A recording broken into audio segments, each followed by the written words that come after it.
All right, today we are diving into one of the biggest innovation stories, well, ever, the computer. But listen, this isn't just a history lesson. This is a playbook for how truly world-changing ideas get started and, more importantly, how they actually get done. Just try for a second. Really imagine it. No phone in your pocket, no instant connection to, well, anything. And then take away the internet. No Google, no Netflix, no way to instantly look something up. Every single thing you want to know is in a book, somewhere. And finally, take away the thing that powers it all. No computers, nothing running our jobs, our homes, our entire world. It's almost impossible to picture, right? Well, that's pretty much exactly what happened. This is the story of how a single idea, passed down through generations, completely rewired the way we live. So let's start at the beginning, because every great innovation, every breakthrough, it doesn't start with a solution. It starts with a really annoying problem. A big, universal, grinding problem. That's the first rule. You have to find the friction. And for centuries, the biggest friction, the thing slowing everyone down, was just math. Simple calculation. Think about it. Merchants trying to track their goods, scientists mapping the stars, engineers designing bridges. They were all stuck doing endless math by hand. Yeah, they had tools like the abacus, but those just helped humans count faster. They didn't think. And here is our first big lesson. That frustration, that bottleneck, it wasn't a dead end. It was a giant, blinking sign pointing to a massive opportunity. So that thing that's driving you crazy, that struggle, it might just be the start of something huge. Okay, so you've got the problem. What's next? You need a visionary.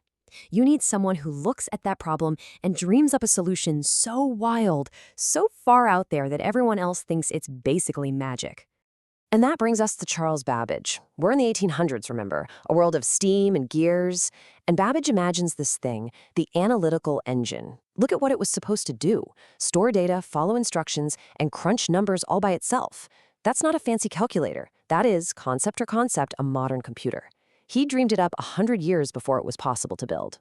But, and this is a huge but, he couldn't build it. The idea was brilliant, but the technology just wasn't there yet. The metalwork, the precision, it was all way beyond what was possible. So the dream, it stayed on paper. And yet, his idea didn't die, because someone else saw it and understood it on an even deeper level. Ada Lovelace. She looked at Babbage designs and didn't just see a math machine. She saw potential. She wrote the first ever computer program for this machine that didn't even exist. She imagined it could create music, art, that it could solve problems far beyond just numbers. She basically saw the soul of the machine. And that's our next lesson, isn't it? Babbage's machine wasn't a failure. It was a seed. It was a powerful vision that he planted for the future. Your idea has value, even if you're not the one who gets to see it all the way through. So you have this brilliant idea just sitting there, dormant, for decades, waiting for something to happen that makes it not just a cool idea, but an absolute necessity. For the computer, that something was World War II. Suddenly, the need to break enemy codes and calculate artillery tables was a matter of life and death, and that urgency provided the money and the manpower that Babbage could only dream of. This is what gave us the first real computers, monsters like Colossus and ENIAC, and trust me, they were not elegant. They were massive, room-filling beasts that sucked up unbelievable amounts of power. But here's the thing. They worked. The dream was finally real, in all its messy glory. And that clunky, oversized machine teaches us one of the most important lessons in innovation. Your version 1 is always going to be a mess. It's going to be ugly and imperfect. But the goal isn't to be perfect. The goal is just to make it work. That messy first step is everything. So the monster is alive. We have a working computer. Now comes the next phase, and maybe the longest one, of the innovation cycle. Refinement. It's the process of taking that clunky, messy prototype and making it better, smaller, faster, over and over and over again. And that path from a whole room to your pocket was built on a few key breakthroughs. Those huge, hot vacuum tubes, they were replaced by the tiny, reliable transistor. Then, the microchip came along and crammed thousands of transistors onto a little piece of silicon. That relentless shrinking is what let companies like Apple and Microsoft finally take this powerful idea out of the secret labs and put it on your desk. I mean, just stop and really look at this. A 30-ton machine that filled a building versus something that weighs less than a pound and fits in your hand. A machine that could do 5,000 calculations a second versus a phone that does billions. The device you're probably watching this on is literally millions of times more powerful than the cutting-edge tech that helped win a war. It's just mind-blowing. And what that incredible jump teaches us is the power of just showing up every day. That leap didn't happen overnight. It happened because thousands of smart people made things a tiny bit better, day after day.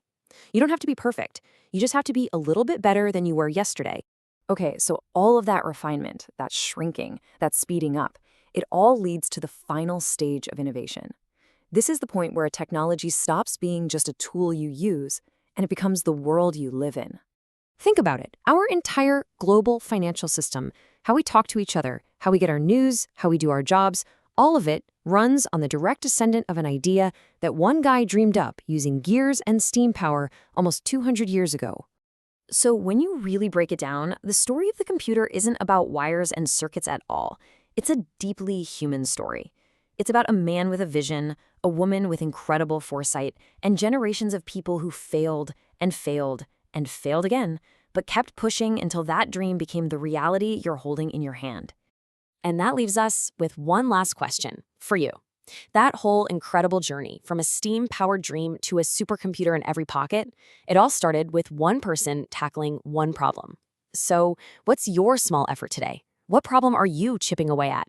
Because this story proves that's exactly how the future gets built.